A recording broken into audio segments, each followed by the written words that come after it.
I'm well aware of the fact that for the first time in my life, I have more facial hair than I do body hair. And I'm also well aware of the fact that it looks dreadful.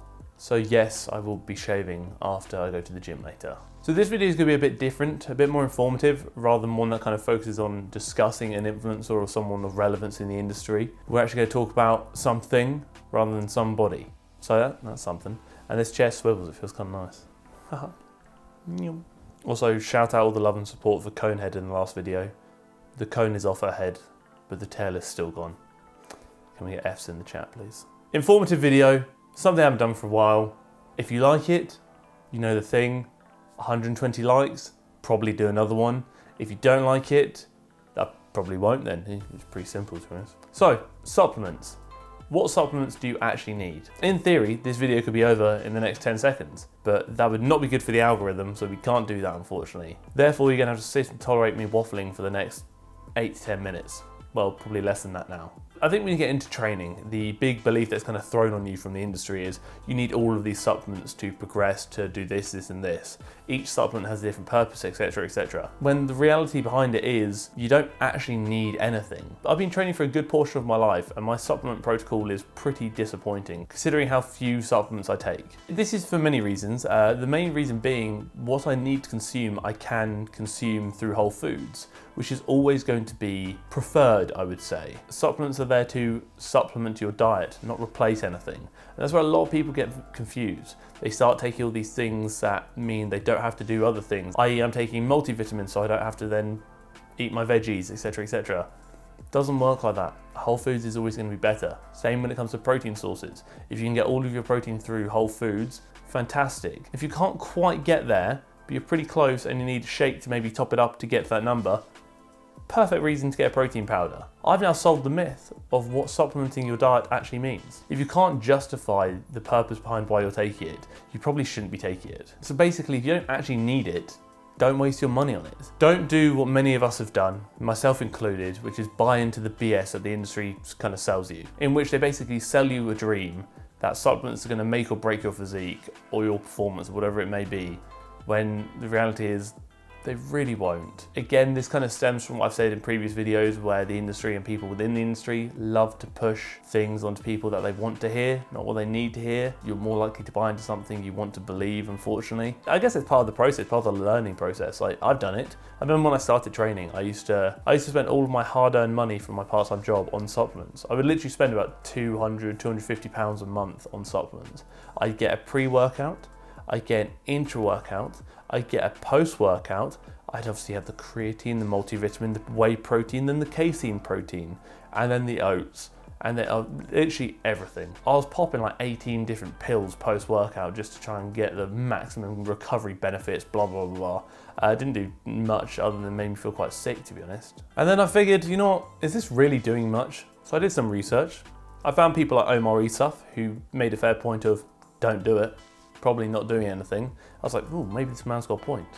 And lo and behold, sacked off taking all the supplements. I kept a few staple ones for reasons which I'll explain shortly, and there were no changes. I didn't get better, but I didn't get worse. I just saved money. So in theory, I probably did actually get better in that sense. So regarding what I take and why I take it, I have a whey protein powder, just a basic standard one that doesn't taste that bad. Although I usually can hit my protein number through whole foods, it does get quite hard, especially when you push it into the mid 200 grams. So it's quite nice to be able to have a scoop of protein before I go to bed and be like, okay, I've nailed that number.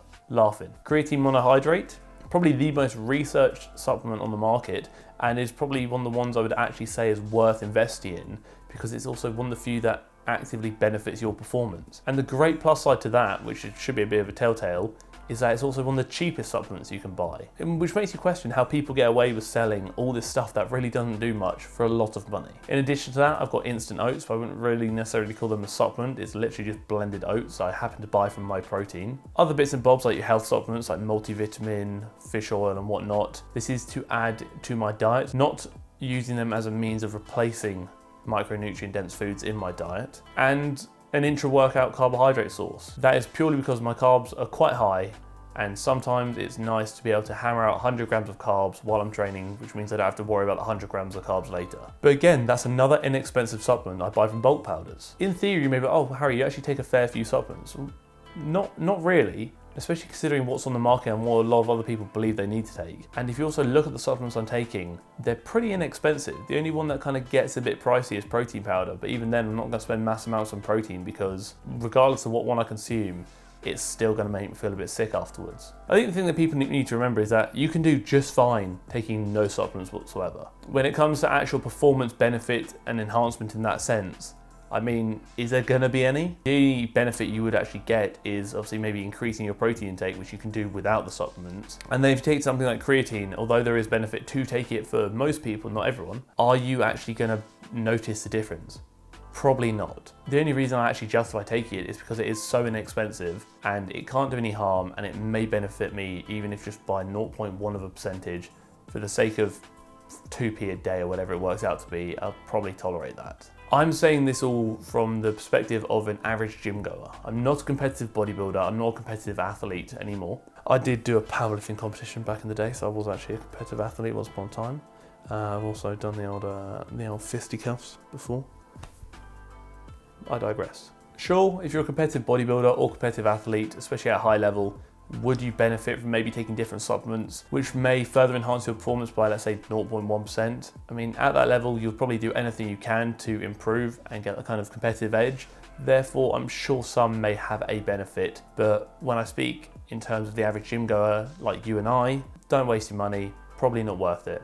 If a supplement tells you it's going to do something that sounds way too good to believe, it probably is. If a supplement tells you it's going to do more than just supplement your diet, probably wouldn't believe that either. I mean, if a supplement tells you anything, the way I've worded that implies that it is speaking to you, and I would be quite concerned. So if your supplements are talking to you, I don't think you're taking supplements. These are just my opinions. You don't have to agree with them, you don't actually have to listen to them, although I appreciate you for doing so. All I'm saying is you don't need anything. If you can't get it through Whole Foods, a supplement is a great way to bump up those numbers, especially when factoring in convenience. As for a lot of people, they don't have time to eat multiple meals a day, and sometimes having a meal replacement shake or a protein shake to kind of get that macronutrient bump is really beneficial, especially if they're working. So yeah, they do have places, but you need to ask yourself, can I get this conveniently through Whole Foods? Okay, no. Would a supplement benefit me in that case? Probably. Do I need to spend mass amounts of money on a different flavour of BCAAs for each day of the week? No. If you can afford to, still wouldn't bother. It's that simple. And if an athlete tells you they achieve their physique by taking supplements, realistically, when they say supplements, they probably mean PEDs, and they're trying to sell you a lie because they're going to get a big dollar from pushing the sales of the business they're representing. I think the take-home message from this video is too many snakes on this plane. Thank you for tolerating the video. Again, 120 likes, and you know, slap another one out there like this. If you like these kind of informative videos, or want me to go into further detail perhaps, drop a comment down below and let me know. Let me know what tickles your pickle, and I shall accommodate accordingly. I likely won't see you beforehand, so in that case, have a good Christmas, if you do celebrate Christmas, and I shall see you after we've eaten ourselves into oblivion.